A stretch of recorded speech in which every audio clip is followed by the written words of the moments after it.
They came in the day, masks on, rifles drawn. The only sound was the wind rustling through the crops. They thought it was just a farm, just a helpless girl, just another easy job. But what they didn't know was who her father really was. A man who vanished from the agency without a trace. A man with no records, no fingerprints, no mercy. And now, he's coming for them, one by one. Don't forget to subscribe to my channel. The next story is a powerful, fact-based account of a real veteran's journey.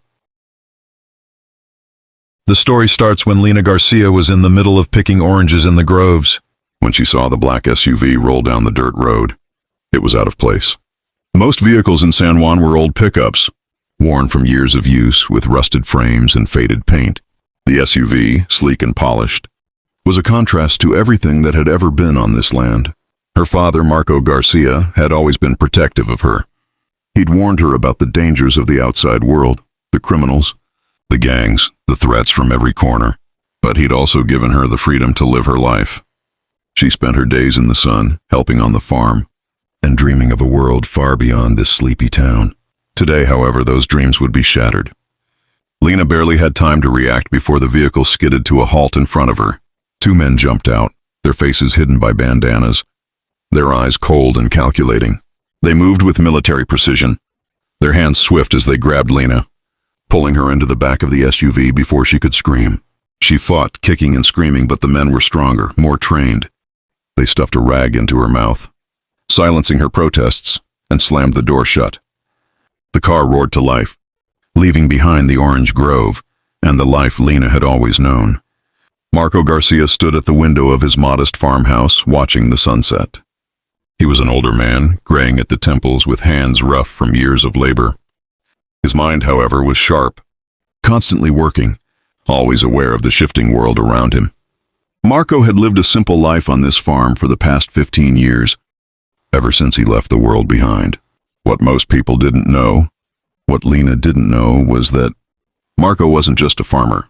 He had once been a man who killed for a living. A former CIA operative turned assassin, Marco had done things for the government that would never be declassified. Things that would haunt any man to the core. He had walked away from it all when he became a father, choosing to settle down in San Juan, far from the world he had once known. But the shadows of his past never fully left him. He had trained himself to remain invisible, to blend in with the ordinary people around him. His reputation as a farmer was his shield. But deep down, Marco knew the world he had left behind had a way of catching up, and today it had. When Marco received the call, it felt as if the ground had been ripped out from beneath him. His heart pounded as he heard the voice on the other end. It was a gruff tone, but he recognized the language. It was Spanish, spoken with a thick Mexican accent. "She's with us now," the voice said. "Your daughter. If you ever want to see her again, you'll meet us at the old warehouse on the outskirts of town, midnight. Come alone." The call ended abruptly, leaving Marco in a daze. His mind raced, piecing together the fragments of information. The cartel. It had to be. They were making their move. After all these years, they had finally come for him. The old instincts kicked in. Marco's hands trembled, not from fear, but from the rush of adrenaline coursing through his veins. He hadn't fought this kind of battle in years, but he knew what had to be done. He didn't need to ask questions. He didn't need to plan. He knew exactly how this would go down. He had done it 1,000 times before. But this time it was different. This time they had his daughter. Marco arrived at the warehouse just as the moon reached its zenith. The place was abandoned, the building falling apart at the seams. It smelled of rust and decay, a fitting location for the cartel to conduct their business. But Marco wasn't here for negotiations. He wasn't here to play by the cartel's rules. He was here to reclaim his daughter. As he approached the door, he scanned the perimeter. 4 men standing guard. But that wasn't a problem. He had been in far worse situations. The door creaked open with a sharp protest as Marco stepped inside. The lights were dim, casting long shadows that seemed to stretch across the cold concrete floor. In the center of the room stood a man, dressed in a leather jacket, his face half obscured by the glow of a hanging light.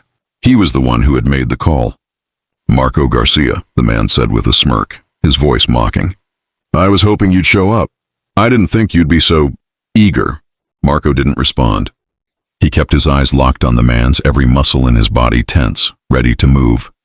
He was silent for a moment, taking in the scene. There, on the floor, was Lena. She was bound and gagged, her eyes wide with fear. The sight of her struck Marco like a physical blow, but he kept his composure. "Let her go," Marco said, his voice low, calm, controlled. "I'm the one you want." "Not her." The cartel leader laughed. "You think we didn't know who you were, Marco? We've been watching you for a long time.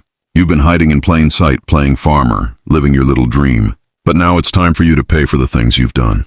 Marco's hand twitched, and for a moment, he thought about pulling out the pistol he had hidden beneath his jacket, but that would be too easy.